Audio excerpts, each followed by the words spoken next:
Tanzania. Lord have mercy.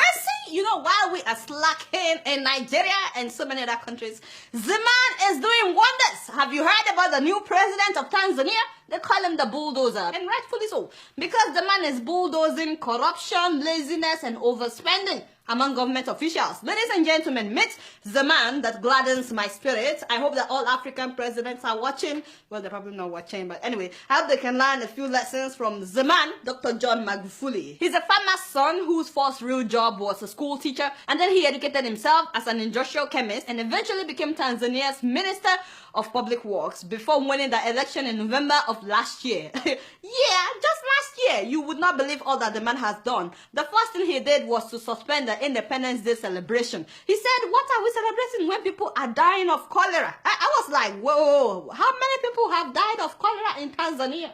74? 74 people? How many people have died in Nigeria? My father and my God. Thousands of people.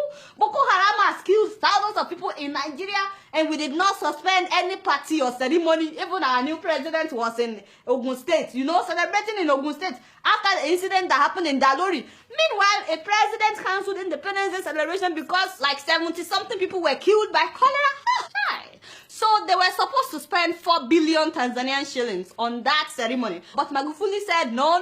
So you see, that money should be used for the expansion of a 4.3-kilometer section of the road from Morocco to Mwenge in order to ease traffic congestion. Tell them that is what I'm talking about. Now for the Independence Day ceremony, the man commanded that that people should get out of their houses and go and clean their streets and all the corners in order to stop the spreading of cholera. He didn't stop there. Himself came out, Mr. President himself. He got on the streets, cleaning up the streets. My eyes got big when I saw that video. When we nominated Dr. Magufuli to be our candidate, we knew the style, the type of leadership that he represents. We needed, his style and his way of doing things. We expected him to do exactly what he's doing.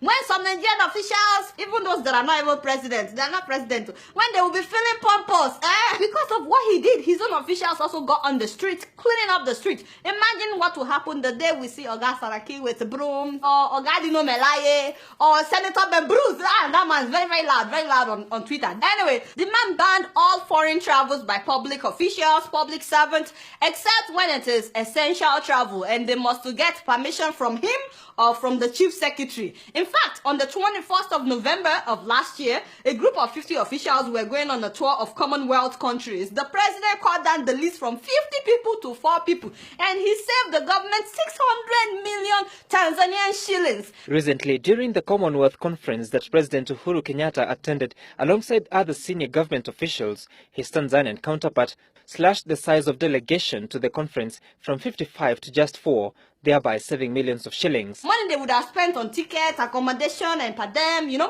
more traveling abroad for all these officials. He said, well, the high commissioners and the ambassadors and the embassies abroad should be representing Tanzania when they are invited. Which makes a lot of sense. Why are they abroad if we also have to be going abroad, No more first class and business class travels for all officials, except Mr. President, the Vice President, and the Prime Minister. Only 3 people. No more business class flying. That means they have to fly economy. Oh my God.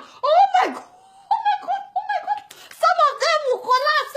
Reminds me of Thomas Sankara of Burkina Faso. No be so? Yes, that's what I'm talking about. The man has cancelled all meetings, no more workshops and conferences by government officials and public servants inside fancy hotels. He said no more inside fancy hotels. He said that every ministry has ministerial boardrooms. No be so? Use that one for your meetings. And that is what they are now doing. Soon after coming into office, Mr. President went to Muhimbili Hospital unannounced. He just walked there and he walked through all the terrible parts of the hospital that they would normally hide from officials. All the dirty places, all the places where people were sleeping on the floor, where equipment were not working. After seeing many equipment not working and some patients on the floor, the man fired the director of the hospital. He fired all the hospital board members, and he ordered that all the machines that were not working must be repaired within 2 weeks. If not, he would fire the new director as well. Apparently, all the doctors knew that the machines were not working, but instead of repairing them or asking the director to repair them, they were referring patients to their own private hospitals. Sasa wewe ipi MRI inayofanya kazi ni iko wapi? Hospitali zote za private zinafanya kazi. Kwa hiyo za private zote zinafanya kazi. CT scan za hospitali za private zote zinafanya kazi. Za hospitali ya hapa Muhimbili zote hazifanyi kazi. I know that something like that is going on in Nigeria as well. No, so anyway, he gave them 2 weeks to fix the machines. But guess what happened? The machines were repaired in 3 days. 3 days. And so it is possible to repair this. And then when they opened parliament, they planned a state dinner that would cost 300 million shillings. And when he heard about it, he said, you see this 300 million shillings, make it 25 million. Whatever we can eat with that, we will manage.